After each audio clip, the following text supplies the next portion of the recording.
კომენტარები გააკეთეს მათ შორის საქართველოს პარლამენტის წევრებმა და თუ არ ვწდები იყო ადამიანის უფლებათა კომიტეტის თავმჯდომარე ის საუბრობდა იმაზე რომ რა გავაკეთოთ ჩვენ პატივი უნდა ვცეთ იუსტიციის უმაღლესი საბჭოს გადაწყვეტილებას ხო ძალიან დიდი ბოდიშის მოხდით ჩვენ პატივს ნამდვილად არ ვცემთ იმ გადაწყვეტილებას რომლის მიხედვითაც სააპელაციო სასამართლოს თავმჯდომარედ დაინიშნა ბატონი ჩინჩალაძე ამიტომ როდესაც ჩვენ ასეთ განცხადებებს ვხედავთ და როდესაც ჩვენ ვხედავთ რომ მათ არ აწუხებთ ის რომ ის ადამიანები რომლებიც წლების განმავლობაში ფაქტიურად ანგრევდნენ დამოუკიდებელ სასამართლოს და იყვნენ იმ ადამიანების ასე ვთქვათ წარმომადგენლები რომელთაც მთავარი სურვილი იყო რომ სასამართლო არ ყოფილიყო დამოუკიდებელი და ფაქტიურად უსამართლობის მატარებელი ყოფილიყო ჩვენს ქვეყანაში და ამასთან დაკავშირებით საქართველოს პარლამენტის წევრებს კითხვები არ აქვთ ეს არის რა თქმა უნდა მანიშნებელი იმისა რომ მათ არ აქვთ სურვილი რომ ის კანონები, რომლებსაც ისინი იღებენ, რომ ეს კანონები ზოგი ნაწილი მისი, რომელიც არის პოზიტიური, ეს კანონები ნორმალურად აღსრულდეს და შესაბამისად აღსრულდეს. ეხლა ბატონი ჩინჩალაძე, აი არ ვარ ხოლმე მე პირადად მომხრე პერსონალიებზე თავდასხმების ნამდვილად, თუმცა ფაქტების მოხმობა მინდა გთხოვოთ მხოლოდ რატომ მაგალითად, რატომ იწევს ასეთ პროტესტს ერთი კონკრეტული ეს გვარი და სახელი. ნუ სხვაც რამდენიმეა ისეთი, ვინც ჩვენ უკვე არაერთხელ გავაცანით ამ გადაცემის ფარგლებშიც აუდიტორიას, მაგრამ აი კონკრეტულად სააპელაციო სასამართლოს ახლად შერჩეული თავმჯდომარე რა შლეიფი მოჰყვება მას გასული წლებიდან. ნუ თქვენ იცით რომ ჩვენ ვაკვირდებით სასამართლოს და მონიტორინგს ვახორციელებთ სასამართლოს სისტემის უკვე წლები არის მათ შორის იმ პერიოდში, როდესაც ხელისუფლებაში იყო ნაციონალური მოძრაობა. ეხლა ჩვენ ზუსტად ვიცით ის ადამიანები, რომლებიც იყვნენ ფაქტიურად წარმომადგენლები იუსტიციის სამინისტროსი და ასრულებდნენ იმ დავალებებს, რომლებსაც მათ აძლევდნენ იმ პერიოდში მაღალჩინოსნები იუსტიციის სამინისტროსი. აი მაგალითად ეს საუბარია სხვადასხვა წყაროთი ჩვენ ვიცით სავარაუდოდ აუდიტორიამ დაინტერესებულმა რომ ის იყო ასე არის წყაროები დადასტურებული ზურაბ ადეიშვილის პირდაპირ წყარო სასამართლოსკენ ამას საუბრობთ აი რა ფორმით იყო ეს აი რა ტიპის მონაწილეობა ქონდა მას ასეთი მძიმე რომ თქვენ ასეთ პროტესტს გიჩენთ აი აუდიტორიას რომ აუხსნათ თუ შეიძლება იმას რომ ფაქტიურად ისინი ყველაფრით ეწინააღმდეგებოდნენ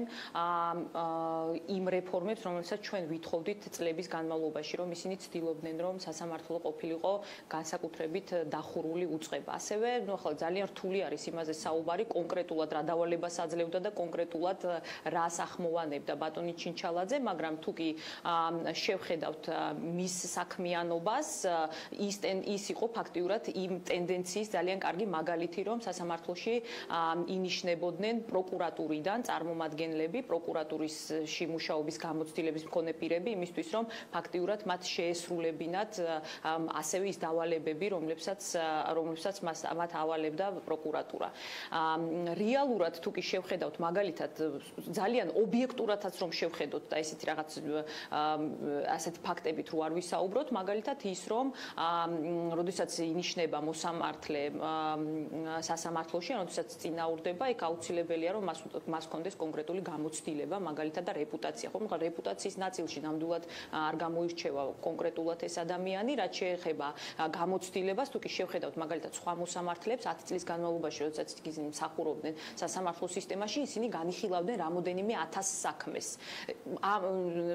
ბატონი ჩინჩალაძის შემთხვევაში ეს იყო 200 დაახლოებით 200 საქმე. ხო, ანუ ამ ნაწილშიც ჩანს, რომ ფაქტიურად ის როგორც მოსამართლე არ მუშაობდა. აქედან გამომდინარე, ახლა ჩვენთვის მთავარი ამ ყველაფერში არის ის, რომ ვიცოდეთ, რატომ არის ეს ყველაზე საუკეთესო კანდიდატი. ჩვენ ეს ვერ გავიგეთ ამდენი ხნის განმავლობაში, რატომ მისცეს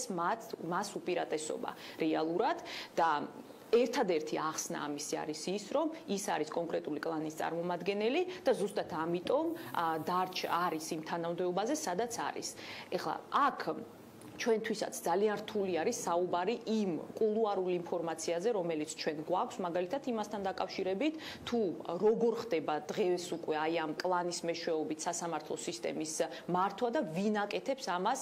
მათ შორის ქართული ოცნების რიგებიდან, ხომ? ძალიან რთულია, ეხლა ეს ინფორმაცია ყველა მიცის, თუმცა ძალიან რთულია ჩვენთვის, რომ გავაჟღეროთ ეს ადამიანები, მაგრამ ეს ინფორმაცია არსებობს, ამის შესახებ იციან მოსამართლეებმა, ამის შესახებ იციან ადვოკატებმა და ეს ფაქტიურად არის